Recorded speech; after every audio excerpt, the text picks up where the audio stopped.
നമസ്കാരം, ഭാരത് ലൈവിലേക്ക് സ്വാഗതം. ഇന്ത്യ മുന്നണിയും പിണറായി വിജയനും രാഹുൽ ഗാന്ധിയുമായിട്ടുള്ള ബന്ധത്തെ പറ്റിയൊക്കെ നമുക്ക് അറിയാം. ഇന്ത്യ മുന്നണിയുടെ ഭാഗമാണ് രാഹുൽ ഗാന്ധിയും പിണറായി വിജയനും. എന്നാൽ ഡൽഹിയിൽ ഇവർ കൈകോർത്ത് പിടിക്കുകയും കേരളത്തിൽ വന്ന് പരസ്പരം പോരടിക്കുകയും ചെയ്യുകയാണ്. ആരെ പറ്റിക്കാനാണ് ഈ ശ്രമമെന്നറിയില്ല. ഏതായാലും പരസ്പരം രൂക്ഷ വിമർശനങ്ങൾ രണ്ടു കൂട്ടരും ഉന്നയിക്കുന്നു. ഇപ്പോൾ പുറത്തു വരുന്ന വിവരമനുസരിച്ച് രാഹുൽ ഗാന്ധി BJPയെ സഹായിക്കാനാണ് ചില പരാമർശങ്ങൾ നടത്തുന്നതെന്ന് പിണറായി വിജയൻ പറയുമ്പോൾ പിണറായി വിജയനെ അറസ്റ്റ് ചെയ്യാത്തത് എന്തുകൊണ്ടാണ് എന്ന ചോദ്യം ഉയർത്തുകയാണ് രാഹുൽ ഗാന്ധി. ഏതായാലും അറസ്റ്റ് ചെയ്യപ്പെടേണ്ടവരും അറസ്റ്റ് ചെയ്യേണ്ടവരും ഒക്കെയാണ് രണ്ടുപേരും എന്ന കാര്യത്തിൽ യാതൊരു സംശയവുമില്ല. പിണറായി വിജയനും മകളും ആരോപണ വിധേയരാണെങ്കിൽ രാഹുൽ ഗാന്ധിയും അതുപോലെ തന്നെ അമ്മയും നാഷണൽ ഹെറാൾഡ് കേസിലും ആരോപണ വിധേയരാണ്. അവർ തമ്മിൽ ആ കാര്യത്തിലൊന്നും ഒരു തർക്കവുമില്ല. പക്ഷേ മറ്റു മുഖ്യമന്ത്രിമാരെയൊക്കെ അറസ്റ്റ് ചെയ്തു, എന്തുകൊണ്ടാണ് പിണറായി വിജയനെ അറസ്റ്റ് ചെയ്യാത്തത് എന്ന ചോദ്യം ഉയർത്തുകയാണ് രാഹുൽ ഗാന്ധി. രാഹുൽ ഗാന്ധിയും അമ്മയും അറസ്റ്റ് ചെയ്യപ്പെട്ടവരുടെ ഗണത്തിൽ തന്നെ പെടുന്ന ആൾക്കാർ തന്നെയാണ്, അതും ഒരു സംശയവുമില്ല. നാഷണൽ ഹെറാൾഡ് കേസുമായൊക്കെ ബന്ധപ്പെട്ട് അടുത്ത കാലത്തുണ്ടായ വിഷയങ്ങളൊക്കെ നമുക്കും അറിയാം. ഏതായാലും ഒരു കാര്യം വ്യക്തമാവുകയാണ്, പരസ്പരം ഇവിടെ പോരടിച്ച് ജനങ്ങളെ പറ്റിക്കുക എന്നതിനപ്പുറത്തേക്ക് ഒരു അജണ്ടയും രണ്ടുപേർക്കുമില്ല. അവർക്ക് എങ്ങനെയെങ്കിലും അവരുടെ ഭരണം നിലനിർത്താൻ ആരെയെങ്കിലും പറ്റിച്ച് കുറച്ചു കാലം കൂടി മുന്നോട്ട് പോകണം. അതിനുള്ള ശ്രമത്തിലാണ് ഇരുവരും. മുഖ്യമന്ത്രിയെ അറസ്റ്റ് ചെയ്യണമെന്ന് പറയുമ്പോൾ കോൺഗ്രസ് ലക്ഷ്യമിടുന്നത് എന്താണെന്നും നിലപാട് അപലപനീയമാണെന്നും ഒക്കെ പറഞ്ഞുകൊണ്ട് ഇപ്പോൾ രംഗത്തെത്തിയത് സീതാറാം യെച്ചൂരിയാണ്. മുഖ്യമന്ത്രിക്കെതിരെയുള്ള UDF നിലപാട് അപലപനീയമാണെന്ന് CPM general secretary Sitaram Yechury പറയുന്നു. LDFനെതിരായ നീക്കം BJPയെ സഹായിക്കാനാണെന്നും യെച്ചൂരി വ്യക്തമാക്കുന്നു. പത്തനംതിട്ടയിൽ തെരഞ്ഞെടുപ്പ് പരിപാടിയിൽ പങ്കെടുത്ത് സംസാരിക്കുകയായിരുന്നു യെച്ചൂരി. കേരളത്തിലെ മുഖ്യമന്ത്രി എന്തുകൊണ്ട് ED അറസ്റ്റ് ചെയ്യുന്നില്ലെന്ന കോൺഗ്രസ് നേതാവ് രാഹുൽ ഗാന്ധിയുടെ ചോദ്യത്തിന് എതിരെയായിരുന്നു CPM ജനറൽ സെക്രട്ടറിയുടെ ഇപ്പോഴത്തെ വിമർശനം.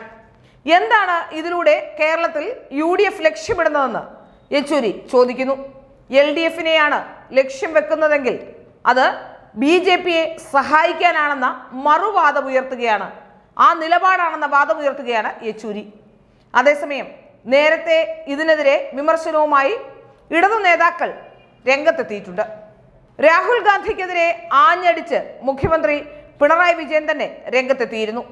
നിങ്ങളുടെ മുത്തശ്ശിയാണ് ഞങ്ങളെ പിടിച്ച് ജയിലിലിട്ടതെന്നും ജയിൽ കണ്ടാൽ പേടിക്കില്ല എന്നും പിണറായി വിജയൻ വ്യക്തമാക്കുന്നു. 1.5 വർഷമാണ് ഞങ്ങളെ അവർ ജയിലിലിട്ടത്, ചോദ്യം ചെയ്യൽ നേരിടാത്തവരല്ല ഞങ്ങളെന്നും മുഖ്യമന്ത്രി പറയുന്നു. അതേസമയം രാഹുൽ ഗാന്ധിക്കെതിരെ രൂക്ഷ വിമർശനവുമായി CPM സംസ്ഥാന സെക്രട്ടറി MV ഗോവിന്ദനും രംഗത്തെത്തിക്കഴിഞ്ഞു. സംഘപരിവാറിനൊപ്പമാണ് താനെന്ന് തെളിയിക്കുന്നതാണ് രാഹുൽ ഗാന്ധിയുടെ കണ്ണൂരിലെ പ്രസംഗമെന്ന് MV ഗോവിന്ദൻ പറയുന്നു. ഇന്ത്യ മുന്നണിയെ പിന്നിൽ നിന്ന് കുത്തുന്ന സമീപനമാണ് രാഹുൽ ഗാന്ധി സ്വീകരിച്ചതെന്നാണ് MV ഗോവിന്ദന്റെ വാദം. ഏതായാലും MV ഗോവിന്ദനാണെങ്കിലും എല്ലാവരും ഒരുമിച്ചിരുന്ന് ചായ കുടിച്ച് പിരിയേണ്ടവരാണ്. പിന്നെ എല്ലാവർക്കും ഇത് ജീവമരണ പോരാട്ടമാണ്. CPMനെ സംബന്ധിച്ചിടത്തോളം അവർക്ക് എങ്ങനെയെങ്കിലും അവരുടെ ചിഹ്നം നിലനിർത്താൻ, എങ്ങനെയെങ്കിലും സീറ്റുകൾ നേടിയെടുക്കാൻ പറ്റുന്ന ഒരു സ്ഥലമാണ് കേരളം. കോൺഗ്രസിനെ സംബന്ധിച്ചിടത്തോളം അതുതന്നെയാണ്. ദേശീയ തലത്തിൽ സീറ്റിന്റെ എണ്ണം കൂട്ടണമെങ്കിൽ കേരളത്തിലെ സീറ്റുകൾ കൊണ്ടാണ് കൂട്ടാൻ കഴിയുക. അതുകൊണ്ട് ഇരുവർക്കും ജീവമരണ പോരാട്ടമായതുകൊണ്ട് തന്നെ രണ്ടുപേരും പരസ്പരം കുറ്റപ്പെടുത്തി ഒരുമിച്ച് കൈകോർത്ത് ഡൽഹിയിലേക്ക് പോകുമ്പോൾ, അതായത് വയനാട് കഴിഞ്ഞ് ചുരമിറങ്ങുമ്പോൾ ഒരുമിച്ച് കൈപിടിക്കുകയും വാളയാർ കഴിഞ്ഞ് അങ്ങോട്ട് പോകുമ്പോൾ ഒരുമിച്ച് കൈപിടിച്ച് പോകേണ്ടവരാണ് CPMും കോൺഗ്രസും ഒക്കെ. അതുകൊണ്ട് തന്നെ ഇവർ കാണിക്കുന്ന പരസ്പരം ഈ പറയുന്നതും പ്രവർത്തിക്കുന്നതുമൊക്കെ എന്താണെന്ന് ജനങ്ങളാണ് മനസ്സിലാക്കേണ്ടത്. ഇത്തരത്തിലുള്ള രാഷ്ട്രീയ പാർട്ടിക്കാരെ യാതൊരു നീതിയോ ധർമ്മമോ അല്ലെങ്കിൽ പറയുന്ന വാക്കുകളിൽ എന്തെങ്കിലും ആത്മാർത്ഥതയോ ഇല്ലാത്തവരെ കേരളത്തിൽ നിന്ന് തുരത്തേണ്ട സമയം അതിക്രമിച്ചിരിക്കുകയാണ്.